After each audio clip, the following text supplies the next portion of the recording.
오늘은 요한계시록 강의 64번째 시간으로 성전이 없는 새 예루살렘 성이라는 제목으로 하나님의 말씀을 상고하고자 합니다. 우리는 계속적으로 새 하늘 새 땅에 임한 새 예루살렘 성에 대해서 살펴보고 있습니다.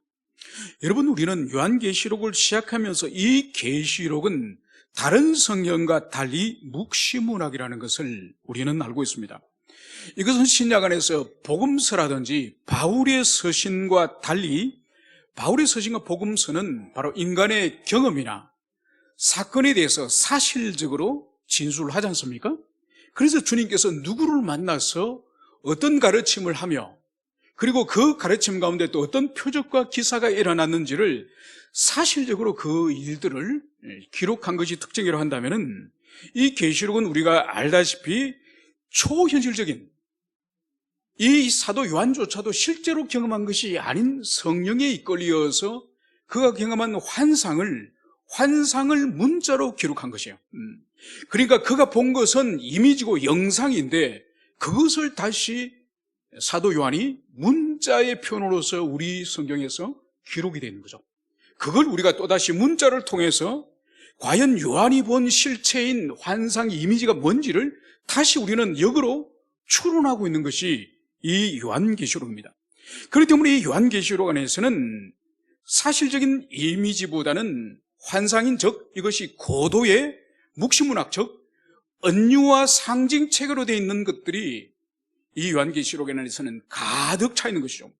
그래서 예를 든다면은 바로 붉은 용, 머리가 7이고 뿔이 여린 짐승, 그리고 짐승의 수 666, 그리고 14만 4천, 그리고 해를 입은 여자, 그리고 많은 물 위에 앉은 여자, 그리고 엄녀 바벨론, 짐승을 타고 있는 여자. 여러분, 이런 이미지와 환상을 요한이 본 것이기 때문에 그것이 도대체 뭔지 이것은 반드시 해석을 해야 되는 거죠. 그런데 우리가 알다시피 이 로마 제국 박해 가운데 지금 초대교회가 있지 않습니까? 그래서 하나님께서 요한에게 보게 하시고 요한이 기록한 이 환상과 이 이미지는 이중적인 의미를 가지고 있는 거죠. 그래서 교회를 박해하고 있는 로마 당국에게는 이 계시의 비밀을 감춰버리고, 그러나 그리스도 안에 있는 자들, 초대교회 성도들에게는 충분히 공감할 수 있는 이미지를 사용한 것이 바로 이 계시록인 것입니다. 그래서 이 계시록은 문자적으로 해석을 하면 안 되고 반드시 히브리적인 구약적인 배경과 또 신약적인 배경을 가지고 이것을 해석할 때에 오류가 없다. 이것을 우리가 요한계시록이 끝나는 그 순간까지 반드시 해석을 할 때 기억을 해야 된다. 이것을 수차례 말씀드렸습니다. 그래서 지난주 우리가 살펴본 하늘에서 내려온 이 새 예루살렘 성, 이 새 예루살렘 성의 모습이 어땠습니까? 가로, 세로, 높이가 똑같은, 그래서 가로, 세로, 높이가 똑같은 이 12,000 스타디온, 오늘날 환산을 한다면 2,400km의 가로, 세로, 높이가 되는 거대한 황금으로 된 이 정육면체, 이것이 하늘에서 내려오는 거예요. 마치 이것은 거대한 황금으로 만들어진 우주선이 땅으로 착륙하는 듯한 그런 이미지를 보여준다는 거죠. 그러나 우리가 이 계시록을 상징체계로 해석을 해야 된다고 생각할 때는 이것이 정육면체의 모습 구조물로서, 그리고 이 성은 성곽도 있고 성문도 있고, 그리고 여기에 또 많은 성으로서의 그런 장치들이 있지 않습니까? 길이 있고, 그래서 이 성 자체가 황금으로 이루어졌고, 그리고 귀한 12가지 보석으로 이루어졌지 않습니까? 그래서 이 새 예루살렘 성을 황금으로 된 도시, 그리고 12가지의 그 휘황찬란한 보석으로 이루어주신 그런 도시, 이렇게 해석을 하면 안 된다 이거예요. 그래서 이 황금으로 이루어지고 12가지 보석으로 이루어졌다는 이 의미는 실제로 황금과 보석으로 이루어졌다는 의미가 아니라 바로 완성된 어린 양의 신부로서 이 천상교회가 얼마나 찬란하고 아름다운, 그리고 그리스도의 그 속성을 닮은 이 순결함, 이 견고함, 조금도 티나 허물이 없는 완전히 성화된 영화의 상태에 있는 이 천상교회의 찬란함과 아름다움을, 그것을 계시하는 거지, 이 지상에서 사람들이, 성도들이 누려보지 못한 황금과 보석을 천국에 가서는 실컷 보석과 황금 누리라, 이런 뜻이 아니라고 말씀을 드렸습니다. 이제 우리는 이 가로 세로 높이가 똑같은 이 의미는 어떻게 우리가 해석을 했습니까? 이것은 바로 성막과 성전 가장 깊은 곳에 있는 이 지성소, 이 지성소가 가로 세로 높이가 똑같은 그런 사이즈죠. 이 지성소의 본질이 뭔가요? 하나님의 영광과 임재가 충만한 그런 이 지상의 유일한 공간이 이 지성소지 않습니까?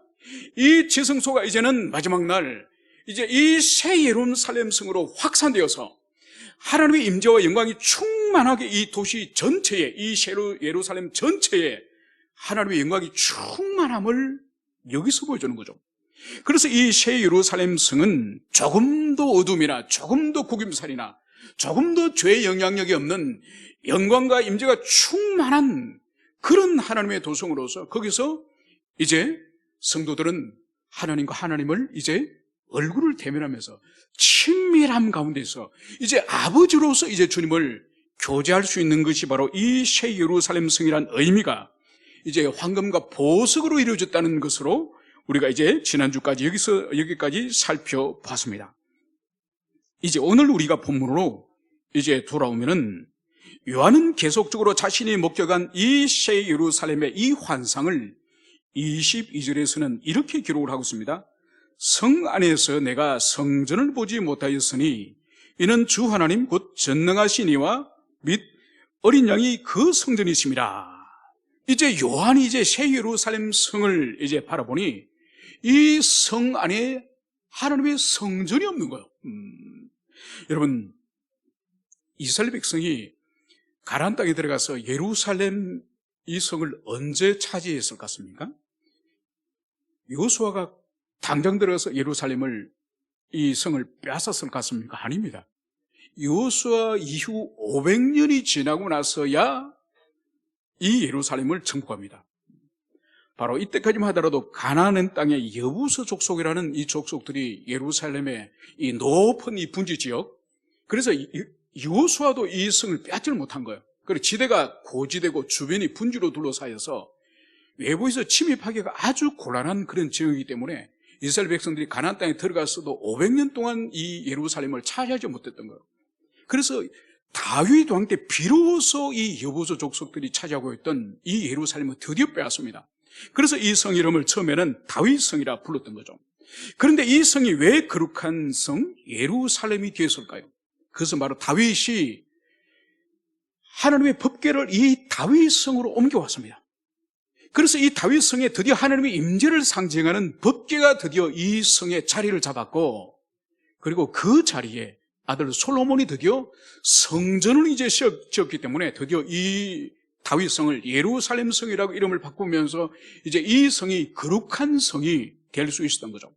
그래서 이 지상에, 이 세상에, 이 넓은 세상 가운데 하나님의 임재가 항상 있는, 하나님이 항상 그곳에 당신이 계시겠다고 약속하신 성이 바로 이 예루살렘 성이고, 이 예루살렘 성 안에서도 이 성전 지성소가 항상 하나님의 임재와 영광이 있는 그런 도성이었죠. 그런데 오늘 요한이 이 새 예루살렘 성 안을 가만히 보니 성전이 없는 거예요. 성전이 분명히 그 가운데 있어야 될 이 성전이 보이지 않는 것을 오늘 기록을 하고 있습니다.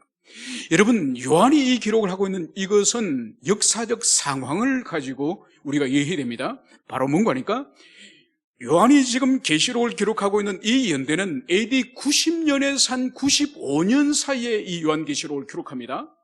그런데 AD 70년경에 어떤 일이 벌어집니까? 유대 전쟁이 일어나죠, 그죠? 그러니까 로마의 군단 티투스 장군이라는 사람이 이 예루살렘을 이제 포위하고 이제 이 예루살렘이 로마에 대해서 반란을 일으켰지 않습니까? 이것을 진압하러 온 거죠. 그래서 AD 70년에 완전히 이 예루살렘 성을 허물어버리고, 그리고 성전을 불태워버리고 성전 안에 있는 모든 황금 조각을 다 떼내갑니다. 그때 성전 속에 있던 이 성소, 지성소 말고 성소에 있던 이 메노라라고 하는 7가지가 있는 이 촛대, 여러분 기억하시죠? 그 촛대를 이제 로마의 병사들이 이제 로마로 메고 갑니다.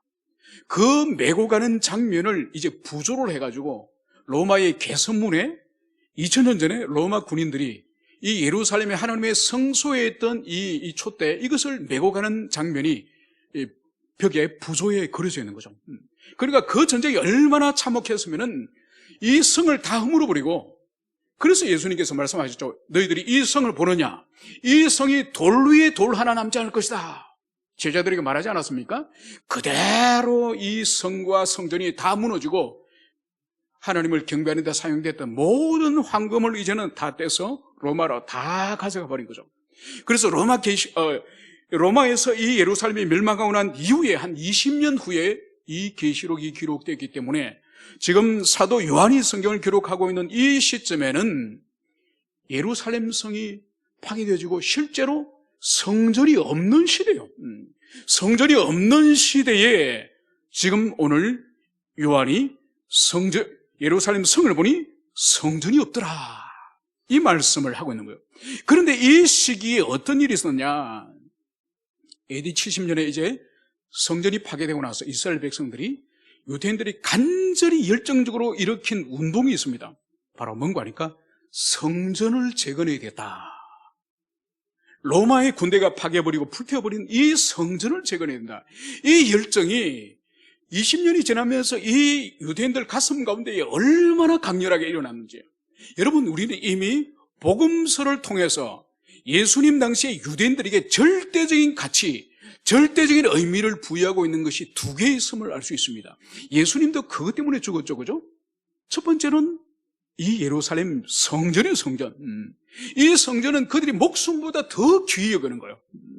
그리고 하나는 모세의 율법이죠. 그래서 예수님께서 너희는 이 성전을 헐라, 내가 사흘 만에 이것을 다시 세우리라, 이 말씀하지 않으셨습니까? 그래서 예수님을 나중에 재판에서 사형을 언도할 때에 그때 등장했던 유죄의 증거 중에 하나가 성전을 헐겠다. 성전을 헐겠다는 이것이 우리 주님의 제목 가운데 하나였습니다. 또 하나가 바로 모세의 율법을 폐하는 자. 여러분, 그래서 절대적인 가치가 율법과 함께 이 예루살렘 성전에 있는 거죠. 그래서 그 당시에 유대인들은 다시 이제 성전을 회복하려고 엄청난 희생과 열정을 모으고 있었습니다. 물론 역사 속에서 2000년이 지났지만은 이 예루살렘 성전은 다시는 세워지지 않았습니다. 그래서 1성전을 솔로몬 성전이라 부르고 2성전을 헤롯 성전이라 부릅니다. 또는 2성전을 스룹바벨 성전이라 부르기도 하고, 그래서 지금 예루살렘 성이 몇 년 전에 트럼프 대통령이 이 예루살렘을 이제 이스라엘의 수도로 선언을 했죠, 그죠? 수도로 선언을 하고, 그리고 1948년도 우리나라가 이제 건국을 할 그 해에 이스라엘도 건국을 하게 됩니다. 이스라엘이 건국을 하면서 제일 먼저 착수한 일 중에 하나가 뭔가 하니까 성전을 재건하는 거예요. 제3의 성전. 이 제3의 성전, 지금 2000년 동안 성전이 다시 세워지지 못하고 있지 않습니까? 그래서 이스라엘 백성들이, 유대인들이 이 성전을 세우려고 온 힘을 다 기울이고 있습니다. 그래서 성전에 사용되어질 모든 재료는 이미 다 준비되었습니다. 성전 안에 사용될 매노라든지 떡상이라든지 진설병이라든지, 그리고 심지어 제사장 지파들 혈통을 거슬러 올라가서 레위 지파 사람들을 찾아내가지고 그 레위인들에게 이제 율법을 가르치고 제사를 드리는 것을 이미 훈련시키고 교육을 다 시켰습니다. 그리고 성경 출애굽기 속에 있는, 민수기에 있는 제사장들이 입는 옷이라든지 관이라든지 이 모든 것을 이제 다 준비를 다 한 거예요. 그런데 성전을 지금 세울 수 없습니다. 왜 그럴까요? 성전이 원래 있었던 그 자리에 지금 이슬람의 모스크가 그 자리에 있습니다.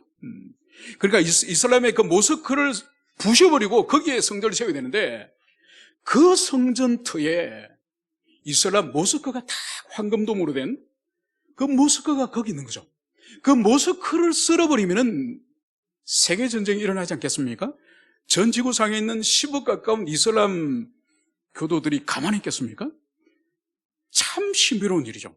그래서 역사학자들 가운데서는 이 모스크가 예루살렘 성전이 있는 자리에 위치한 것은, 이것은 하나님의 기막힌 섭리다, 이렇게 말하는 거죠. 왜냐하면은 주님이 십자가에서 피를 흘리시고 완전한 대속의 제물이 되셔서 주님이 죽으셨지 않습니까?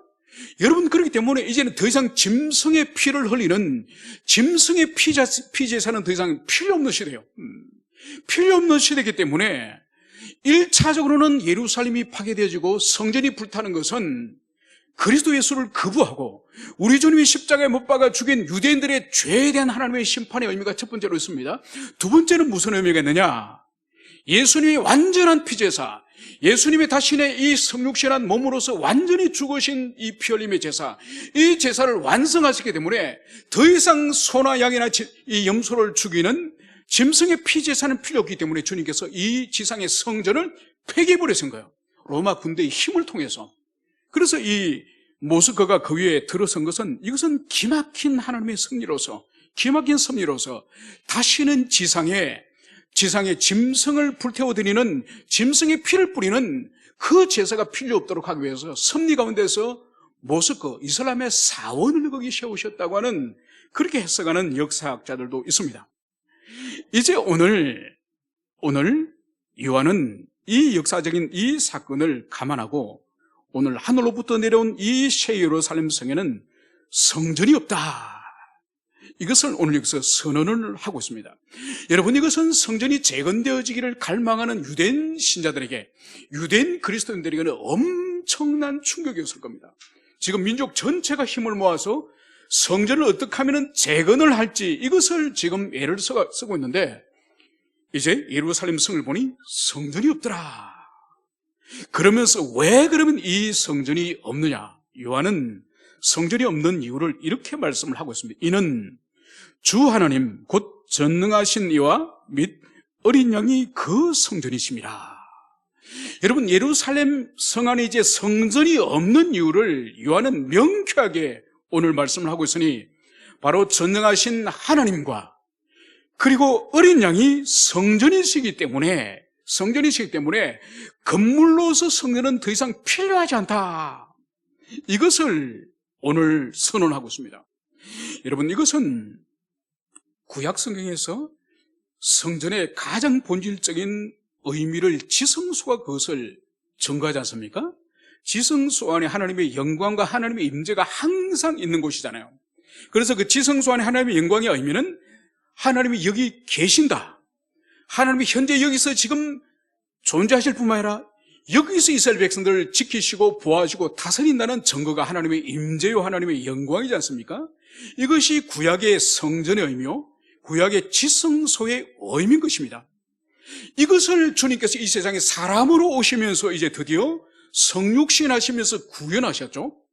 이제 그 구현하신 것을 이제 이 새 예루살렘 성은 성 자체가 완전한 하나님의 이제 성전이요, 성 자체가 완전한 하나님의 지성소인 거예요.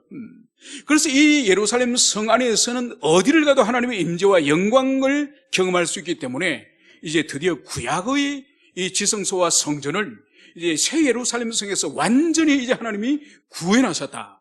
당신이 성전이 되시고 어린 양이 직접 성전이 되셨기 때문에 구약에서 그리고 신약에서 우리 주님의 이 성육신이 새 예루살렘 성에 완전히 성취되었음을 보여주는 것을 여기서 볼 수 있습니다. 여러분, 이것이 유대교와 우리 그리스도 안에 있는 우리들의 차이인 것이죠. 유대교는 지금도 성전을 만들려고 하고 지금도 건물로서 그런 성전을 만들려고 하지만은 우리 그리스도 안에 있는 자들은 지상에 있는 성전을 더 이상 사모하지 않습니다. 우리는 천상에 가면은 우리 주님과 하나님 아버지 그분 자신이 성전이시기 때문에 거기서 날마다 매 순간 하나님의 임재를 경험할 수 있기 때문에 더 이상 건물로서의 성전을 우리는 사모하지 않는 것을 우리가 가슴에 새겨야 할 것입니다. 이제 이어서 요한은 이 새 예루살렘 성의 모습에 대해서 계속적으로 진술을 하고 있습니다. 23절에서는 이렇게 말씀을 하고 있습니다. 그 성은 해나 달의 비침이 쓸데없으니 이는 하나님의 영광이 비치지고 어린 양이 그 등불이 되심이라. 여러분, 우리 인류는 다른 모든 피조물과 달리 밤에 순종하지 않고, 그러니까 밤의 이 질서, 해가 떨어지고 나면은 밤이 시작되어지고 어둠이 시작되지 않습니까? 이 질서에 순응하지 않고 이 밤을 빛으로 밝히는 지혜를 우리 인간이 가져왔습니다. 그래서 옛날에는 서산에 해가 떨어지면은 저녁 밥 먹고 자지 않습니까? 그죠? 뭐 텔레비전이 볼 게 있습니까? 그냥 밥 먹고 나면 자는 거죠. 그런데 인간이 하나님이 주신 이 이성의 힘을 가지고 빛이라는 것을 만들었습니다. 빛이라는 것을 만들어서 어둠을 극복하고 이제 이제 밤까지 연장하는 이런 지혜를 인간이 가지게 된 것입니다. 그것이 바로 불이죠, 불. 불과 이 빛을 통해서 주님이 주시는 이 지혜를 사용하여서 어둠을 밝히는 이런 일이 인간이 하게 되었습니다. 여러분, 그 가운데서 우리가 볼 수 있는 것이 이 전등 그리고 가로등, 이것을 우리가 생각해 볼 수 있습니다. 여러분, 가로등은 우리 인류가 생각보다 사용한 지 오래됩니다. 가로등이 여러분들이 생각할 때는 언제부터 사용했을 것 같습니까? 그리스 로마 시대 때 이미 가로등을 밝혔습니다. 그러니까 나그네들을 보호하고 또 그 도시의 시민들을 범죄로부터 보호하기 위해서 일찍이 그리스 로마 시대 때부터 약 2500년 전부터 가로등이 사용됐던 거예요. 그래서 역사 속에서 보면은 이 가로등은 초기에는 주로 기름을 사용합니다. 그러니까 식물 올리브 기름으로 사용하기도 하고 생천 기름을 사용하기도 하고, 그리고 포경업을 하면서부터 고래의 엄청난 그 기름을 가지고 이제 가로등을 밝혔습니다. 그러다가 이후에는 이제 산업혁명을 시작하면서 이 석탄을 태우면은 석탄에서 이 가스가 발생하지 않습니까? 이 가스등이 사용되기도 하고, 그리고 석유가 시추되면서 석유를 이제 가로등을 사용하다가 20세기 드디어 와서는 이 전기를 사용하여서 이제 드디어 가로등을 사용하는 거죠.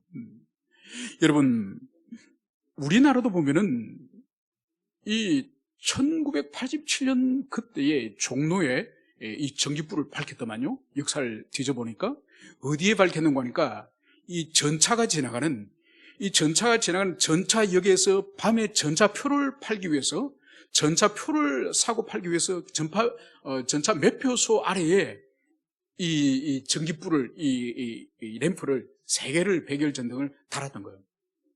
그러니까 이 사람들이 얼마나 놀랬던지, 바람이 불어도 꺼지지도 않고 비가 와도 꺼지지 않고 사람들이 너무 신기한 거예요.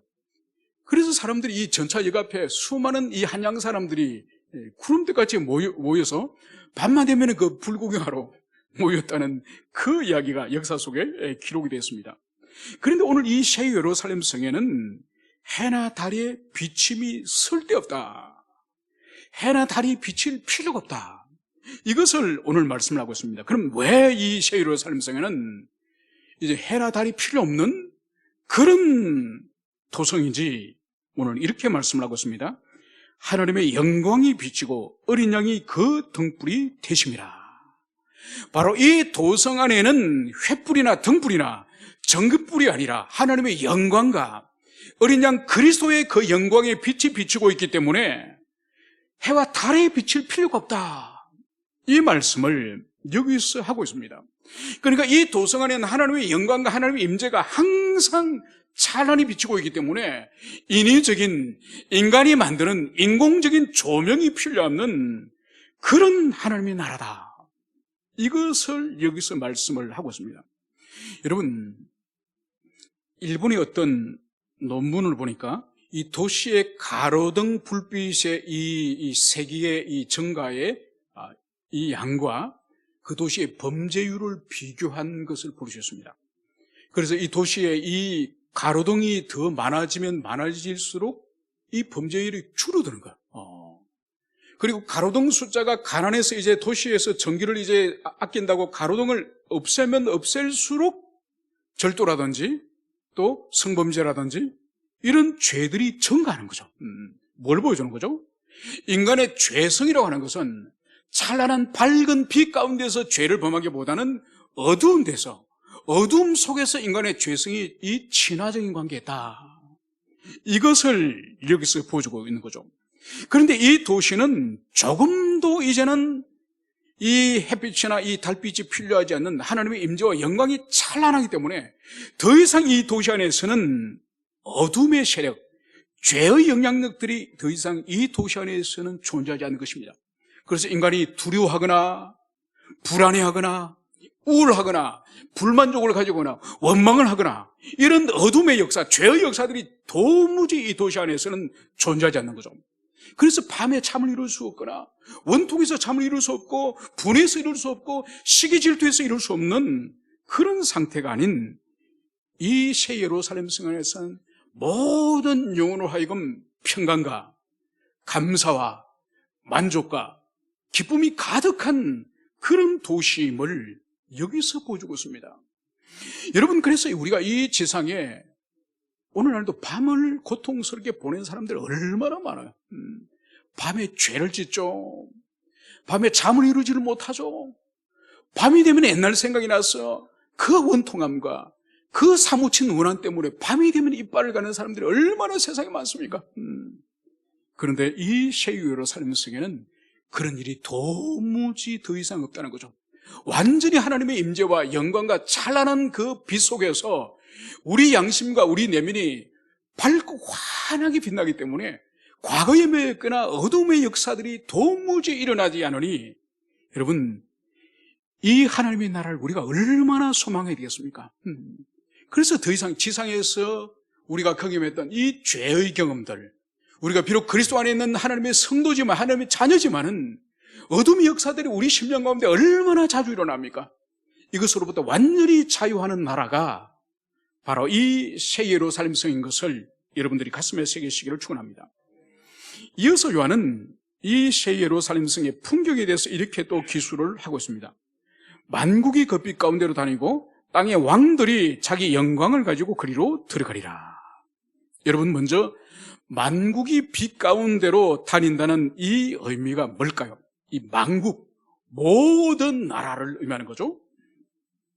여러분, 구약교회는 욥이라든지 기생 라합이라든지 또 과부룻이라든지 또 여호수아와 함께 가란 정복의 영웅이었던 갈렙이라든지 이 사람들은 다 이방인들이에요. 언약의 백성들이 아닙니다.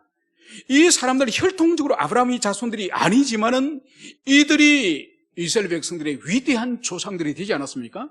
그래서 구약의 이스라엘 공동체는 열려져 있는 공동체예요.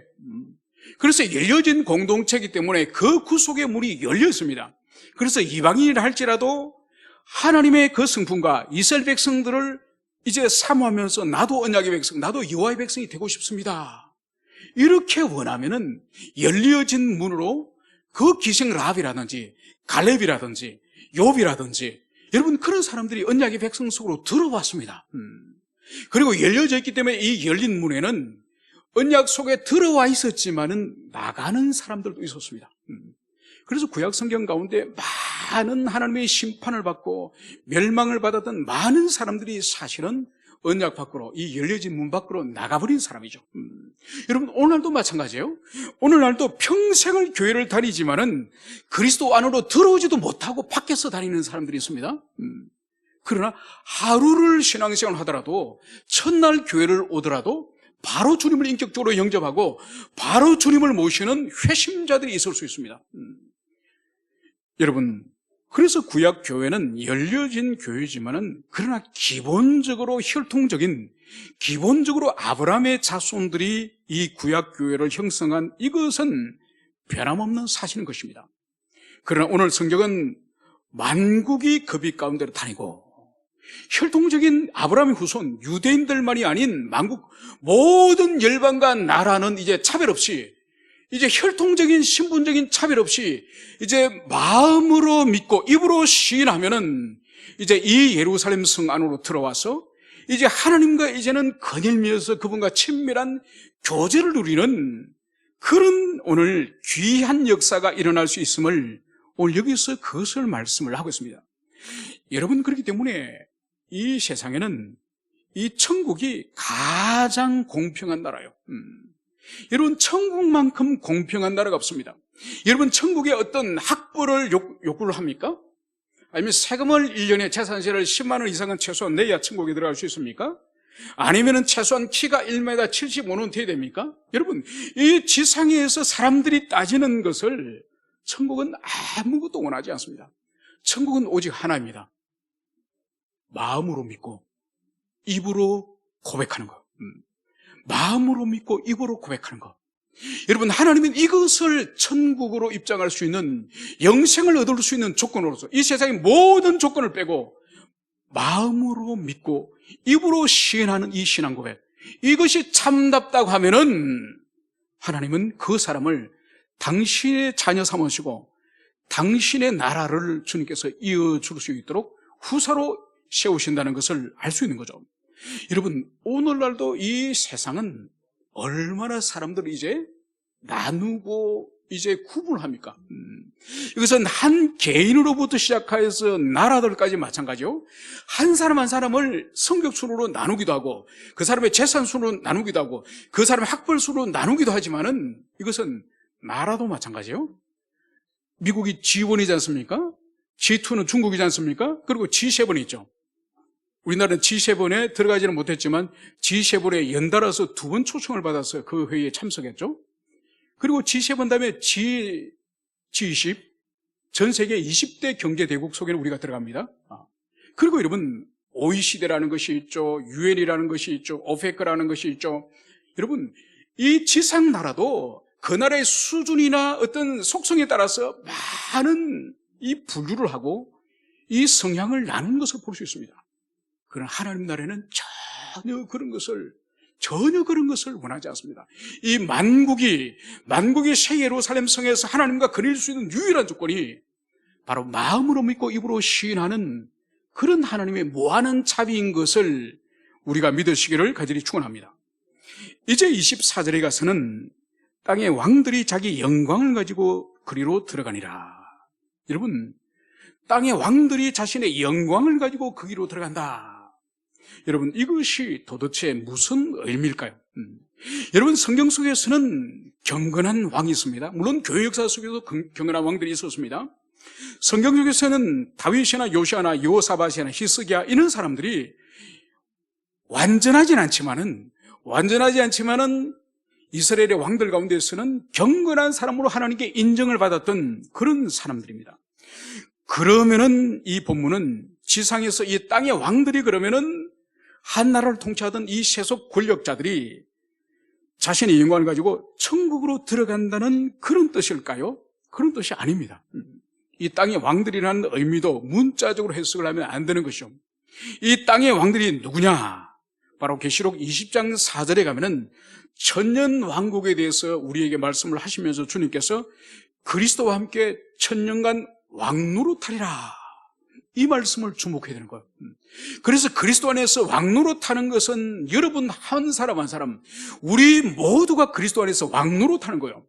그래서 이 땅의 왕들이라고 하는 것은 이 지상의 임금이나 대통령이나 지도자를 말하는 것이 아니라 그리스도 안에 있는 이 성도들 한 사람 한 사람을 이렇게 존귀하게 불러준다는 것을, 그것을 여러분들이 기억을 하시길 바랍니다. 그래서 이들이 자신의 영광을 가지고 이제 이 하나님 나라로, 이 천국으로 들어가는 것입니다.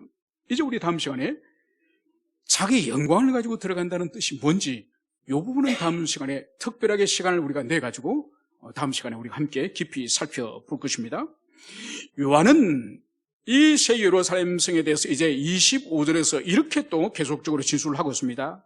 낮에 성문들은 도무지 닫지 아니하리니 거기에는 밤이 없음이라. 여러분, 이 예루살렘 성문을 도무지 문을 닫지 않는다는 거예요. 왜 문을 닫지 않느냐? 밤이 없기 때문에 예루살렘 성문을 닫지 않는다, 이 말씀을 기록을 하고 있습니다. 여러분, 제주도에 가면 제주도에는 도둑이 없죠. 제주도는 도둑이 없기 때문에 대문이 없다고 옛날부터 알려졌습니다. 여러분, 지금 제주도 가면 대문이 있을까요, 없을까요? 다 대문 있습니다. 그죠? 지금은 아파트 대문 다 있고 일반 주택 가게 다 대문 다 있습니다. 이 대문이 없다는 것은 옛날 말이고요. 그러면 제주도에 대문이 없다는 것은 도둑이 없기 때문에, 인심이 좋기 때문에 대문이 없다고 해석을 할 수 있지만은, 그 조선시대나 그 고대시대 때 이 제주도가 얼마나 척박한 땅이에요. 여러분, 거기 논이 있습니까? 제대로 밭이 있습니까? 얼마나 척박한지 몰라요. 그건 또 무슨 또 다른 의미를 가지고 있는 거니까, 인심이 좋아서 착하다는 의미도 있지만은 얼마나 가난했으면은, 얼마나 가난했으면 도둑이 제대로 훔쳐갈 만한 물건도 없다. 이렇게 해석을 할 수 있는 거죠. 여러분, 오늘날도 부유한 부촌을 가거나 아니면 아주 고급 아파트를 가면은 아파트의 경비와 보안이 얼마나 철저한지 몰라요. 이중 삼중을 통과해야 겨우 그 집안에 들어갈 수 있는 것을 볼 수 있습니다. 이것은 뭘 말하는 거죠? 부유하면 부유할수록 범죄에 노출되기 쉽다는 것이죠. 그만큼 위험이 있음을 그것을 보여줍니다. 그래서 고대 시대도 이 성문을 항상 열어놓지는 않아요. 그래서 성안을 보호하기 위해서 성안에 있는 이 주민들이나 아니면 성안에 있는 어떤 이 문화유적이라든지 이 유산을 보호하기 위해서 항상 이 성문이 밤이 되면은 문을 닫습니다. 문을 닫고 그리고 이제 새벽이 되면 몇 시가 되면은 이제 문을 다시 열어줍니다. 그래서 이것이 정해져 있는 거죠. 그래서 조선시대 때도 이 성 밖에 있는 사람들이 이제 장작이나 이 땔감을 해가지고 성 안에 이제 시장에 팔러 가지 않습니까? 시장에 팔러 가는데 일찍이 이것을 팔기 위해서 새벽부터 이제 장작을 이제 짊어지고 이 남대문 앞에 사람들이 줄을 서고 있는 거예요. 거기 새벽에 거기서 엎드려서 잠을 자는 거죠. 그리고 더 이상은 이제 먼동이 트면서 이제 드디어 이 남대문이 쫙 열리면은 그 앞에서 장사를 기다리고 있던 사람들이 번물과 같이 이 성으로 들어갔다는 그런 진술이 기록들이 있습니다. 그러니까 이 성은 정해진 시간에 문을 닫고 또 정해진 시간에 문을 여는 그런 것이 일반적인 관례인 것을 볼 수 있는 거죠. 그런데 오늘 이 새 예루살렘 성은 도무지 성을 열지도 않고 닫지도 않고 항상 열려있는 그런 상태인 것을 말씀을 하고 있습니다. 그러면 왜 예루살렘 성은 열지도 않고 닫지도 않고 항상 열려져 있는 상태일까요? 그것은 바로 거기에는 밤이 없기 때문이다. 이 말씀을 여기서 하고 있습니다. 여러분, 하나님과 어린 양의 영광의 빛이, 해와 달의 그 빛이 필요 없을 정도로 이 성 안에 밤이라는 낮이란 이 개념 자체가 없을 정도로 항상 하나님의 영광과 임재가 충만한 도시가 이 새 예루살렘 성이 아닙니까? 여러분, 그렇기 때문에 이 성 안에서는 도둑이 침입을 하거나 외적이 침입을 하거나 원수들이 노락질하는 이런 죄된 역사는 더 이상 이 새하늘 새 땅, 이 새 예루살렘 성에는 존재하지 않는 것이죠. 항상 이 성 안에는 하나님의 보호하심과 하나님의 임재와 하나님의 가까이 계심을 그것을 경험할 수 있는 거죠. 여러분, 그래서 이 새 예루살렘 성의 가장 원형을 찾으러 간다면은 타락하기 이전에 에덴 동산이에요. 여러분, 에덴 동산에 대해서 우리가 이미 창세기 2장을 통해서 알 수 있는 것처럼 하나님이 이 에덴 동산에 오셔서 거닐고 계셨어요. 거닐고 계시면 아담과 하와가 하나님을 두려워함 없이, 조금도 두려움함 없이 하나님 앞에 나가서 하나님과 친밀한 교제를 나누었던 곳이 바로 에덴 동산이죠. 여러분, 그래서 에덴 동산에서는 이 아담과 하와가 하나님의 얼굴을 배우며 하나님과 대면하며 하나님과 사귐이 있는 완전한 교제가 있는 곳이 이 에덴 동산이었습니다. 그래서 여러분, 이 밤이 없는 완전한 하나님의 임재와 영광으로 충만한, 그래서 하나님과 다시 교제가 시작되는 이 새 예루살렘 성은 바로 하나님의 이 에덴 동산의 회복의 의미가 여기 있는 거죠.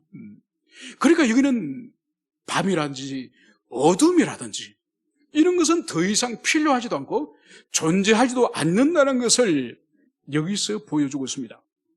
여러분, 이제 말씀을 정리하고자 합니다. 여러분, 이 새 예루살렘 성에 대하여서 이렇게 가르치면은 어떤 지체는 이렇게 질문합니다.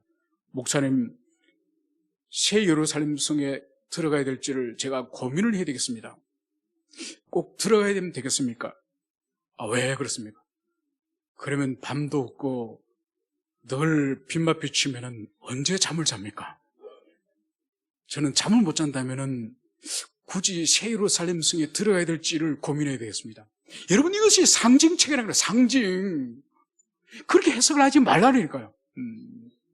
그래서 여러분들께서는 이 새 예루살렘 성은 하나님의 완전한 임재와 그 완전한 영광 가운데서 에덴 동산에서 아담과 하와가 친밀하게 하나님과 소통하고 교제하며 사귀고 있는 것처럼 이제 그 하나님을 그곳에서 만난다는 의미인 것을 여러분들이 가슴에 새기시길 바랍니다.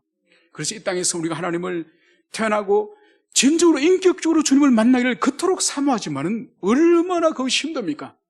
그러나 이 새 예루살렘 성에서는 늘 하나님과 친밀한 교제가 있는, 소통이 있는, 그분의 얼굴을 배우는 그 나라가 바로 이 나라인 것을 가슴에 새기시길 바랍니다. 그리고 우리 다음 주에는 우리가 새 하늘과 새 땅에 지금 새 예루살렘 성이 있는 이것을 우리가 공부를 하고 있습니다. 그런데 여기서 우리가 잠시 좀 더 깊이 생각해 볼 것은, 그러나 이 새 하늘 새 땅, 이 새 예루살렘 성에는 우리 그리스도인은 우리만 있을 것인가? 하나님이 지으신 다른 피조물, 양이라든지 염소라든지 오늘날 집에서 키우는 애완견이라든지 이런 다른 피조물들은 도대체 이 천국에 들어올 수 있을 것인가 말 것인가? 이 부분가. 그러면은 또 우리 인간들이 이 역사 속에서 만든 수많은 이 문학, 예술, 창작행위, 이 문화, 이 거대한 이 지상의 인류가 만든 이 문화는 과연 이 새 예루살렘 성으로 들어갈 수 있을 것인지, 그래서 하나님이 지으신 이 다른 피조물과 인간이 창조한 다른 이 문화 세계는 이 새 예루살렘 성에서 계속되어질 것인지 아니면 그것은 사라져버릴 것인지, 그것을 우리가 다음 시간에 좀 집중적으로 한 시간을 살펴보도록 하겠습니다. 함께 우리 기도하시겠습니다.